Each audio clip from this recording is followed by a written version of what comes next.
안녕하세요. 하나님의 말씀을 배달합니다. 요교교회 박연석 목사입니다.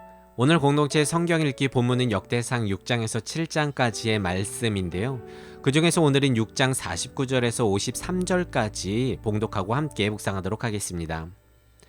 아론과 그의 자손들은 번제단과 향단 위에 분향하여 제사를 드리며 지성소의 모든 일을 하여 하나님의 종 모세의 모든 명령대로 이스라엘을 위하여 속죄하니 아론의 자손들은 이러하니라.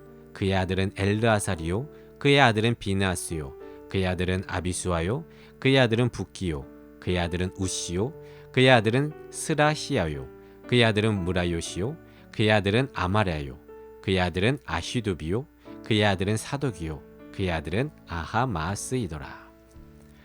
어제도 말씀드렸지만 역대기서는 포로기 이후에 쓰여진 것으로 70년간 나라를 잃고 타국에서 포로 생활했던 자들이 자신들의 뿌리와 정체성을 찾고 어떻게 살아가야 할지 돌아보는 특별한 역사책이라고 소개했습니다.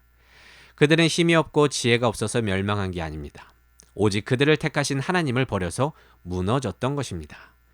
그래서 그들은 자신들의 회복을 위해서 세 가지에 집중해서 역대기서를 기록하고 있는데요. 먼저 첫째는 하나님이 인정했던 다윗 왕의 회복을 위한 것입니다. 그래서 역대상 초반에 다윗 가문을 집중 조명하고 있고요. 그렇게 그들은 장차 오실 다윗 왕, 즉 메시아를 소망하게 됩니다. 그리고 둘째, 하나님이 일하실 성전의 회복과 그리고 오늘 본문이 되는 하나님과의 예배를 위해 섬겼던 제사장 가문의 레위 족속에 대해서 소개하고 있습니다. 특히 오늘 6장은 여타 다른 장들보다 압도적으로 많은 81절이나 되는데요. 그만큼 성경 기자는 레위 자손, 제사장 가문을 강조하고 있는 것입니다. 무엇보다 신앙의 재건을 위해서 무너졌던 제사, 예배의 회복을 바라며 이전 주님과 교제했던 귀한 시간을 돌아보고 제사의 소중함, 진정한 가치를 상기하고자 합니다. 특히 오늘 말씀은 6장을 시작하면서 서두에 나온 이름들을 반복해서 기록하고 있는데요. 이름들만 봤을 때는요, 3절에서 다른 불로 제사를 드렸다가 죽었던 나답과 아비후를 뺀 것을 보면 아마도 오늘 봉독했던 이 반복되는 제사장들의 이름은 하나님이 보시기에 좋았던 자들인 것 같습니다.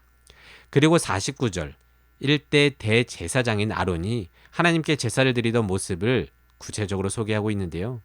아마도 이들은 이때로 돌아가고 싶은 열망이 있었던 것 같습니다. 그렇게 하나님께 제사를 드리며 교제했던 그 시간은 당연한 것이 아니었고 소중하며 그 자체가 복이었음을 말하는 듯합니다. 여러분, 우리도 코로나 시기를 보내면서 예배를 드린다는 것의 소중함을 알게 되었습니다. 매번 습관처럼 예배당에 나가서 찬양하고 기도하며 사람들과 교제했던 것들은 당연한 것이 아니라 주가 베푸신 은혜이자 그 자체가 복이었습니다. 종종 교회에 문제가 생겨 이동해 오신 성도님들의 얘기를 들어보면 목사님 다른 거 다 필요 없고요. 그냥 예배만 편하게 드렸으면 좋겠다고 한숨을 쉬시는데요. 그렇습니다. 예배를 드릴 수 있다는 것 자체가 정말이지 우리에겐 복이 아닐 수가 없습니다. 그럼에도 혹자는 지금 내게 허락하신 교회와 예배에 대해서 소중히 여기지 않는 듯합니다.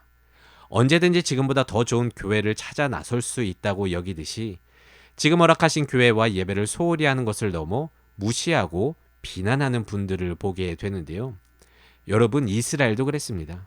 하나님께 제사를 드리는데 왜 이렇게 지켜야 하는 것들이 많은지 가축을 죽이고 피를 뒤집어 써야 하며 시간과 기간에 맞춰 따르는 것들을 힘들어했습니다. 그래서 때로는 율법에 기록된 불이 아닌 자신이 다루기 편한 다른 불로 드리기도 했고요. 지정된 성소까지 나아가는 게 귀찮아서 곳곳에 산당에 머물러 제사를 드리기도 했습니다. 내용만 다를 뿐이지 자신들에게 주어진 예배의 자리를 자신의 생각과 구미에 맞게 판단한 것인데요. 결국에 그러다가 최후를 맞이했고요. 포로로 잡혀가 제사를 드리고 싶어도 드리지 못하게 되었습니다.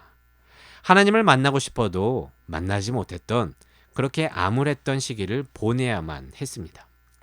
그리고 포로에서 돌아와서 깨닫습니다. 이스라엘이 이스라엘 될 수 있었던 것은 자신들이 잘나서가 아니라 하나님의 주권적인 선택 속에서 언약 백성이 되었고 끊임없는 죄를 짓고 마는 자신들을 긍휼히 여겨주셔서 성전에서 성소에서 제사를 통해서 자신들은 끊임없이 바른 길로 인도해 주셨기 때문에 우리가 살 수 있었다는 것입니다.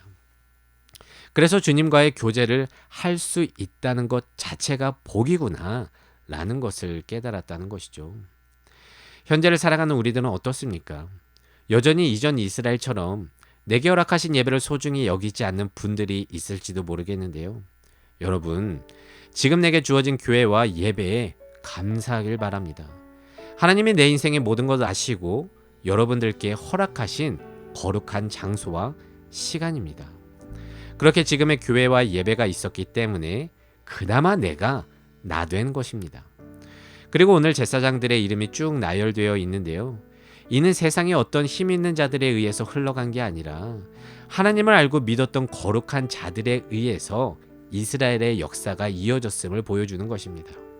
그들의 섬김과 이를 통해 흘러갔던 신앙의 모습들이 이스라엘을 이스라엘 되게 했다는 것인데, 지금의 우리들도요, 여러분, 왕같은 제사장들 아니겠습니까?